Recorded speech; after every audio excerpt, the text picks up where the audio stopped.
Hey, what's going on, YouTube? Treetop Piper coming back at you guys.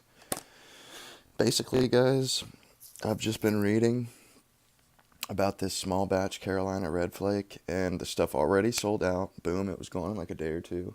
And luckily, I was able to get 2 tins, and also I let Scotch and Pipes know that it was, a hot commodity, so I think he picked some up. But from what I understand, this stuff is supposed to be amazing. For an American blend, this is basically what I read was, this shows the expertise of American blending houses, quality American blends. But anyways, we're going to go ahead and pop this bad boy open and see what we got.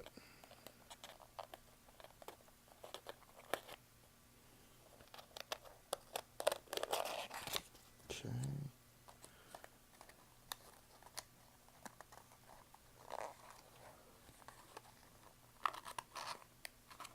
Ooh. Whoa. Whoa, man.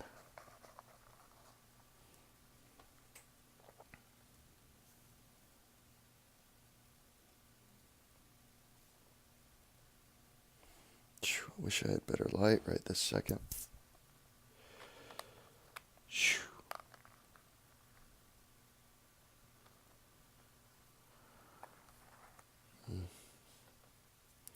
These are about the size of the flakes.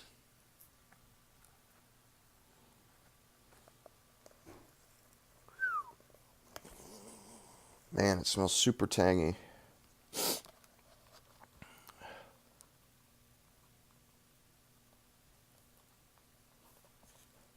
This reminds me of 40th anniversary.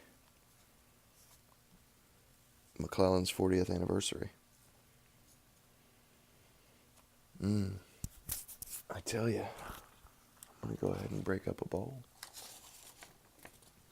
Take a flake or two out. And man, I like the presentation too. Because it come in these beautiful stacked, they're not stacked vertically, they're stacked horizontally.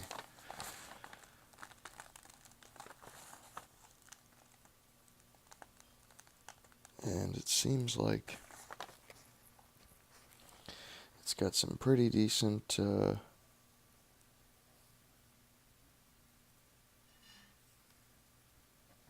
yeah, so anyway, yeah, it's nice and red and really got a nice tangy smell. Can't wait to try it. I'm going to let it dry for a little bit. I wish I had got more though, I must say. I wish I had got more. If I wish I had bought like 3 or 4. Because come to think of it, I may really enjoy it, and this looks like it would just be an amazing blend to age. Like, thank God I have another tin coming because I'm thinking this stuff after a good 5 years would probably be an all-star blend. This would probably be an amazing smoke after a few years.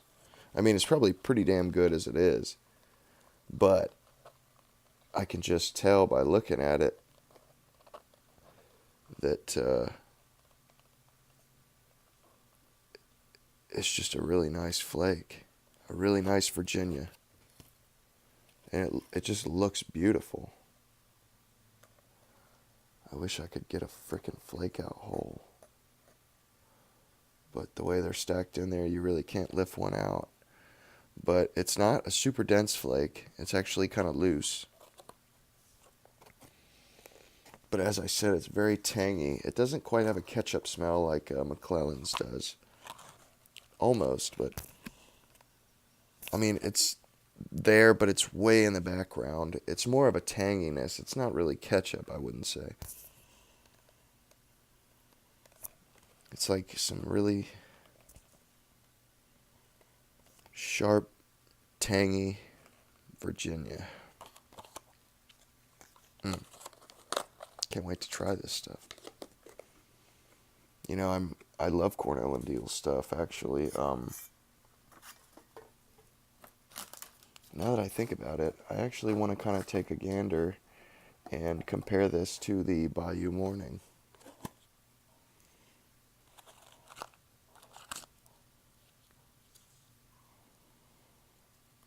Smells slightly similar.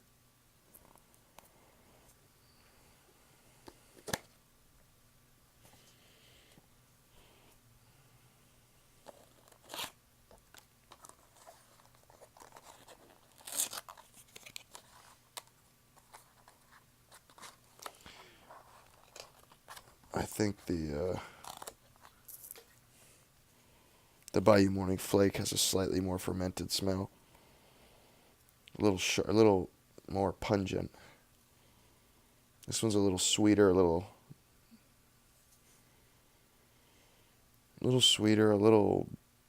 I'm trying to think. Maybe leathery. A little more leathery than the Bayou Morning Flake. The Bayou Morning Flake has a really pungent smell to it.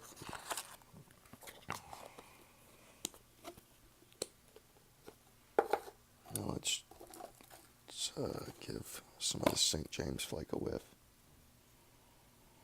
Yeah, see, this just straight up smells like ketchup and Perique.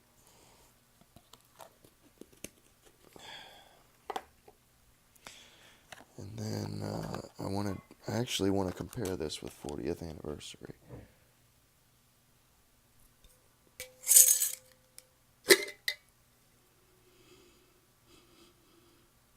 Mm.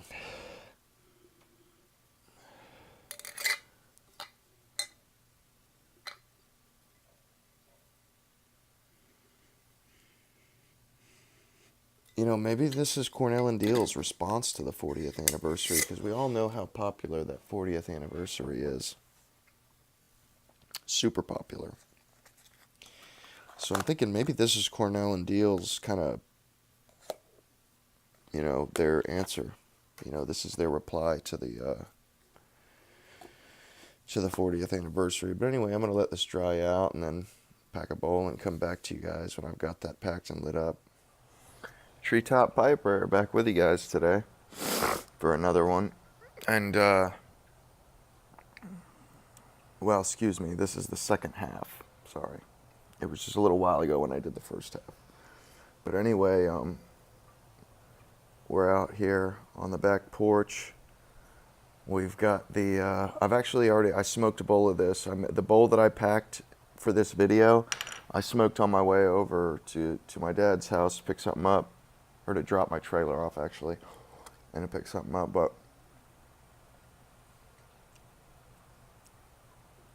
I went ahead and packed another one, tried some out and packed another one, so I can finish this second impression.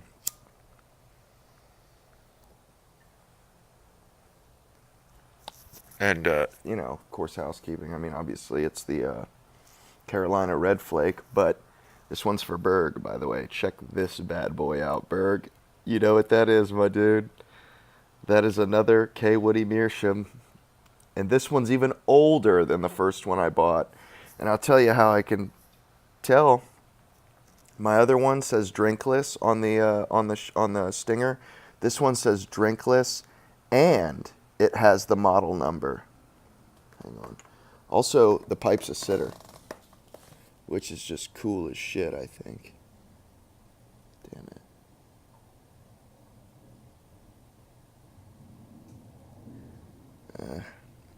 I was hoping you could see it. But yeah, it says drinkless and the model number right there. It's like 2-1 or something like that. And it does have a bigger, it has a little bit bigger of a stinger ball on the end. They're not interchangeable, the pipe stems. The stingers aren't the same thickness.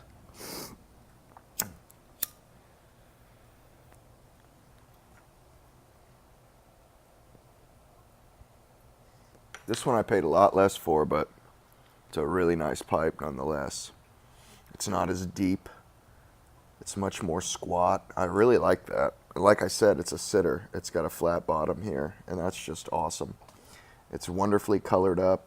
Whoever owned it before me didn't smoke their pipe with dirty ass hands all the time, like me. My white meerschaum, it's like freaking gray now because of my dirty hands. All the work I've been doing lately, all the mechanic work and shit.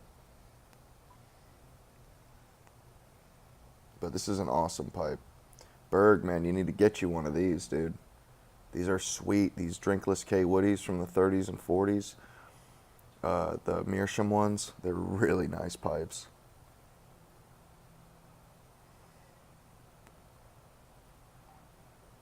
But anyway, on to the impressions.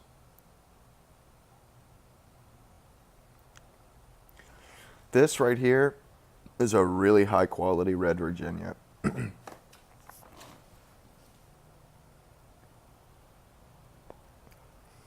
And it definitely kind of reminds me of 40th anniversary. But the flavor's a little bit more mellow. And the retrohale is too.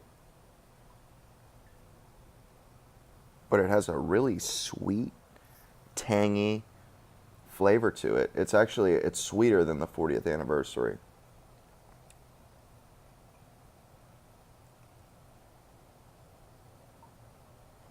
It has a 10.49 10.49% sugar content, the tobacco they use for this.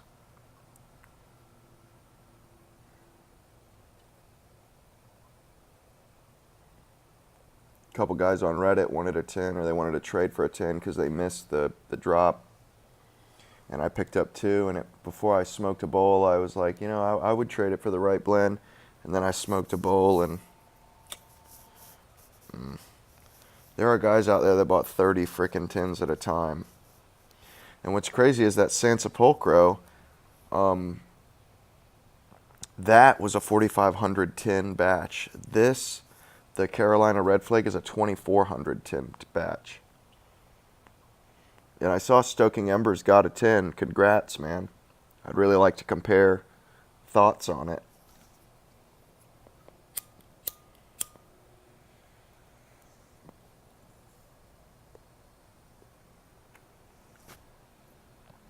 It's going to be a very long time before I open that second tin. I can tell you that right now.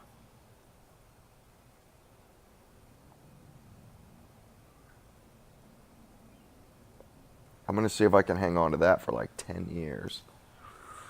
Ooh, man. That gets the juices flowing just thinking about a blend like this. You can tell that it's a really high quality blend. It's really mellow and smooth.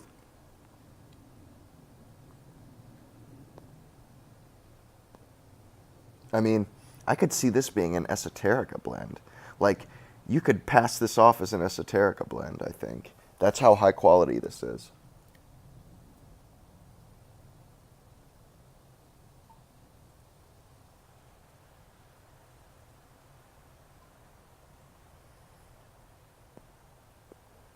Man, the English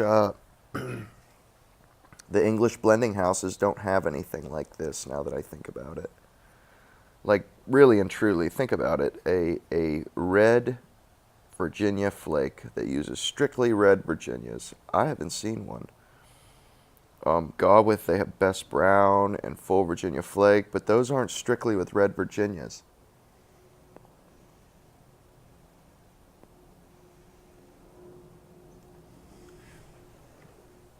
Jeez, interruptions, man. Good Lord. But I tell you what.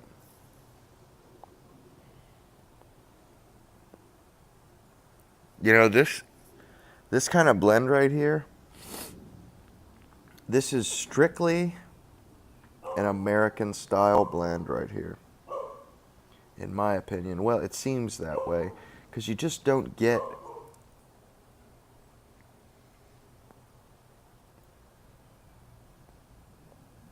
see the red Virginia flakes too much in the English and Danish and stuff. It's got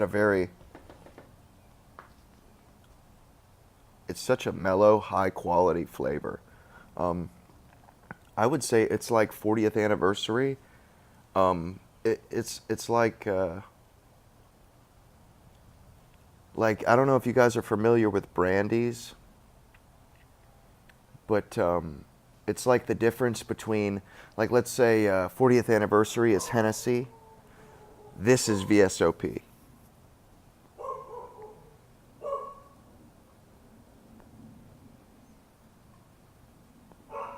You know what I mean? The 40th anniversary is that good old standby that it's always, it's the same. It's you can count on it. It's solid. It's there. It's available, and it's just a damn solid red Virginia flake.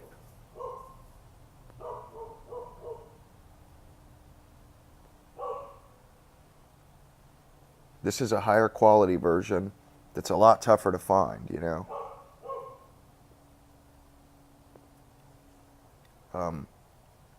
Damn, I wish I grabbed like 5 tins of this. I'm dying here. Stoking Embers, if you don't like your tin, you know who to contact, my brother. My brother.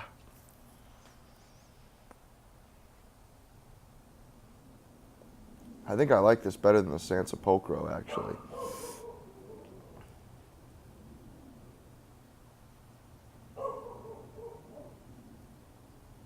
It would be cool if Cornell and Deal would, let's say, release this twice a year. That would be awesome. Or a couple times a year. Keep it small batch. Keep it small batch. And smoking pipe should only allow 50 tins a day or something like that. 20 tins a day. Just make sure nobody's going to scoop up half of it in a day. Because this one, I think it took a day or two for it to sell out. So you had some time to get at it.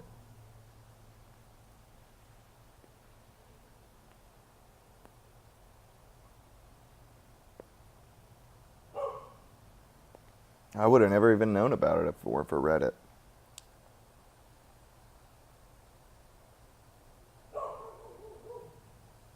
Man, it's so getting the bread-like notes.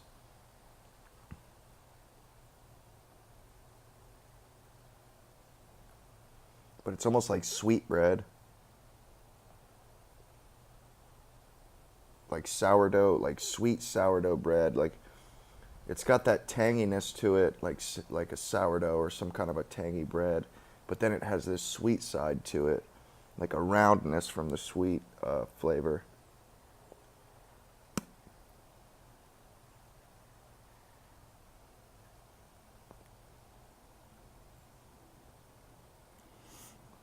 And it's so tangy that it's almost perfumey. It's almost slightly perfumey. Retrohale wise.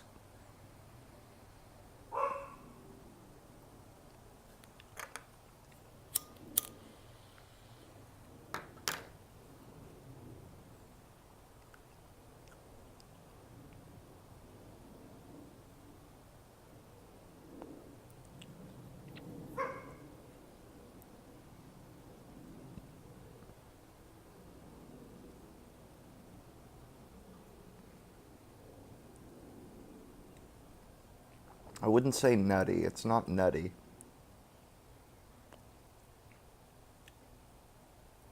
Kind of earthy.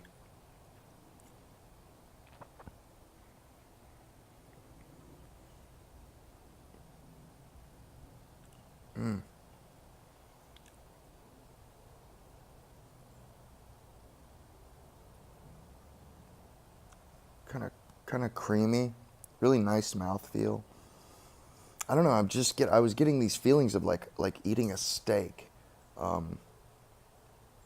Not like how the Black XX Samgaw with Twist was, but it's just a really full, kind of a chewy, if that makes sense.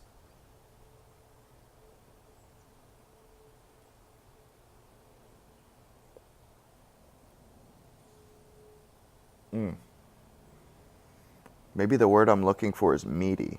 It's meaty.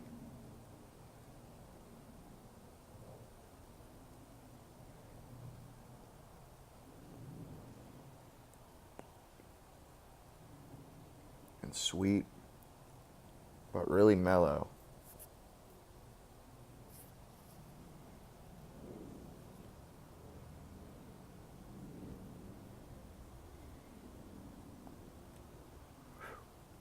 It is good. I'm glad I picked some up. Even though I've been spending a ton of money on tobacco lately, but you know, I figured they're like $10 a tin. You know, it's something that I may not get an opportunity. And I tell you what, if I hadn't liked it, I could have turned around and sold it for what I bought it for on Reddit. I could take the tin that I've already had 2 bowls out of and say, hey, I wasn't liking it. If anybody wants to give me the $10 I paid for it, I'd be glad to ship you that. Boom. Within minutes, you'd have somebody on you.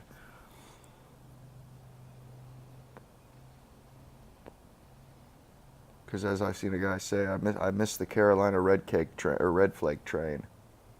Can anybody hook me up with a tin?